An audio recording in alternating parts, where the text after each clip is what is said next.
Reiz senos laikos svētie cilvēki vēroja pasauli, vēroja zvaigznes, vēroja to, kas notiek kosmosā, to, kas notiek visumā, un kā debesu ķermeņi ietekmē mūsu dzīvi, kā viņi ietekmē to, kad mēs piedzimstam, kā mēs augam, kas ar mums notiek, kas ir mūsu uzdevumi, kas ir mūsu misija.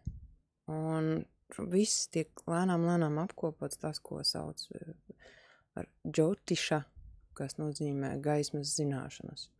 Šī grāmata, vediskā astroloģija, ir vienkāršotā valodā apkopota informācija par to, īpaši piemērota tādi, kas iesācēji, kas vēl nezina, nesaprot, jo vediskā astroloģija ir aprakstīta samērā sarežģītā, komplicētā valodā, kas, protams, ir autentiski un oriģināli nepieciešams jebkuram, kurš mācās.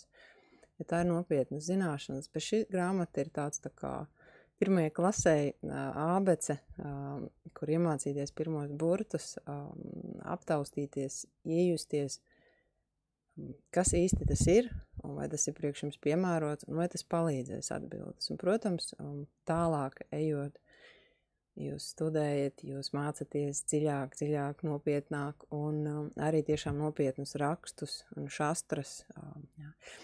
Ko ietver šī grāmata?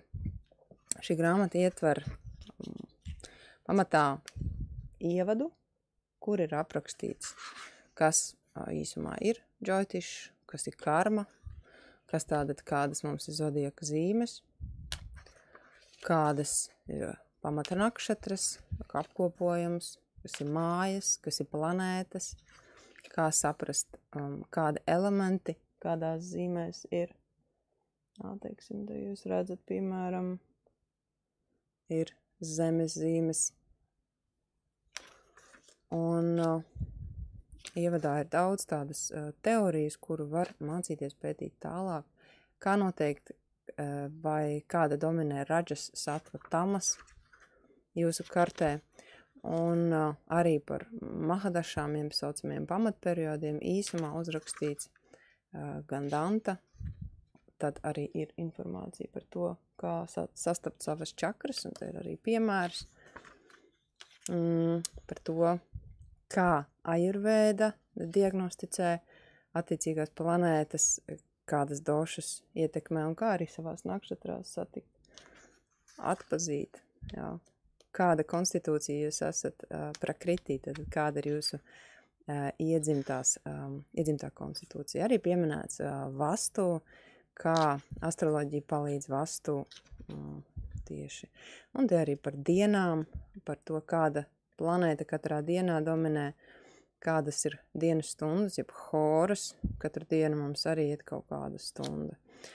Un tad, kas ir arī jaunums šajā grāmatā, ir Džaimini astroloģijas ievads, attiecīgi par mūsu dvēseles misiju, par mūsu profesionālo misiju, Amatja Karaka, un arī te ir tāds attēls, ko jūs varat izkrāsot, iezīmējot savu dvēseli un jūsu partnera dvēseli.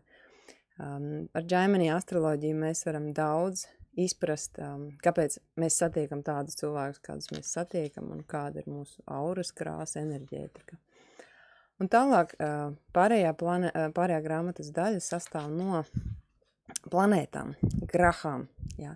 Īsti planētas tās nebūt pareizi saukt, jā, jo graha sanskritā daudz vairāk raksturo tieši šo debesu ķermeņu īpašības. Te, piemēram, ir saule, un te ir tāds apkopojums gan par saules nakšatrām, gan tur, kur viņa kāpj un krīt, un kāpēc viņa tieši šajās zīmēs kāpj un krīt. Un te ir tāds kopējs katrai planētai skatījums, kas ar viņu ir. Tālāk ir aprakstīts arī, kur mēs sauli satiekam ikdienā, kurā vietā, kādos laikos, arī aprakstītas attiecības ar citām planētām. Un pie katras planētas ir attiecīgi šīs grahas garīgā nozīme, ko viņš nes, kāda enerģiju un kādus uzdevumus. Un arī tas, kas ir aprakstīta Džaimini astroloģijas jūsu attiecīgi dvēseles planētas nozīme, arī profesijas planētas nozīme diezgan plaši, un arī partnerattiecība, kas ir dara karaka, kas norāda to, kādu partneri gan jūs meklējat neapzināti, gan ko darīt, kad jūs esat viņu satikuši. Jā. Un arī te ir medicīniskā astroloģija pieminēts tieši, ko katra graha planēta ietekmē uz jūsu fizisko ķermeni, un, protams, svarīgākais ir tas, ar kādām mazām ikdienas praksēm mēs attiecīgi šo planētas spēku varam uzlabot, jā. Gan dienas režīms, gan ajurvēdas, tātad ēdiens, ko mēs ēdam, lai uzlabotu šo planētu, un ko mēs ēdam, lai viņu sabojātu, jā. Kādas garšas, kādi augi, jā, kādas ētriskās eļļas, ikdienā lietojot, mēs varam uzlabot šo planētas enerģiju spēku.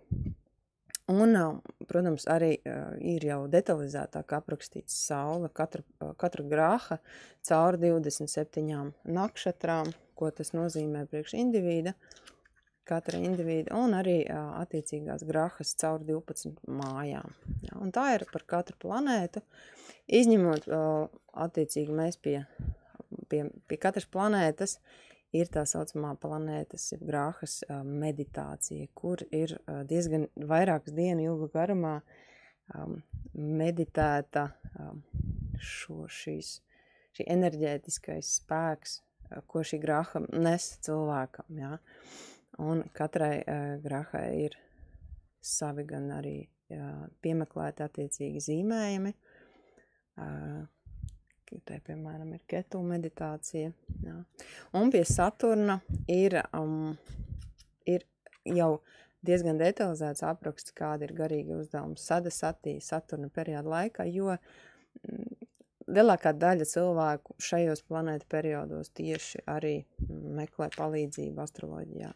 Grāmata ir rakstīta diezgan vienkāršotā valodā, neizmantojot, varbūt īsti nav, teiksim, tehniski pareizi izņemt ārā lielākos sanskrita terminus un iztulkot viņus mūsu valodā, bet, lai iesākumam saprastu, izprastu, par ko iet runa, kā to izmantot, tas ir diezgan noderīgi.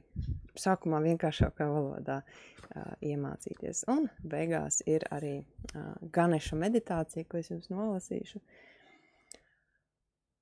Saule runā, vēro lepnību, un tā aizvedīs tevi līdz vienkāršībai. Mēnesis runā, vēro savas bailes, aiz baiļu durvīm stāv tavs miers. Jupīters saka, vēro šaubas. Līdz izmisusī sirds tevi aizvedīs ticībā.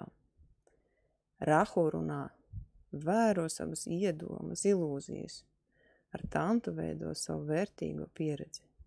Merkurs, vēro apjukumu, līdz dzimst intuīcija. Venēra runā, vēro savus aizvainojumus, atpazīsti savu kļūdu un izlabo, pieņem to. Ketu saka, vēro beigas, kamēr ieraugi jaunu sākumu. Saturns runā, vēro savu slinkumu, iekustina viņu sasildi, līdz ieraugi kustību un ieliec to darbībā. Un Mars visbeidzot saka, noķer savas dusmas, kamēr tās vēl ietilps spainī un sirsnīgi izmazgā grīdu.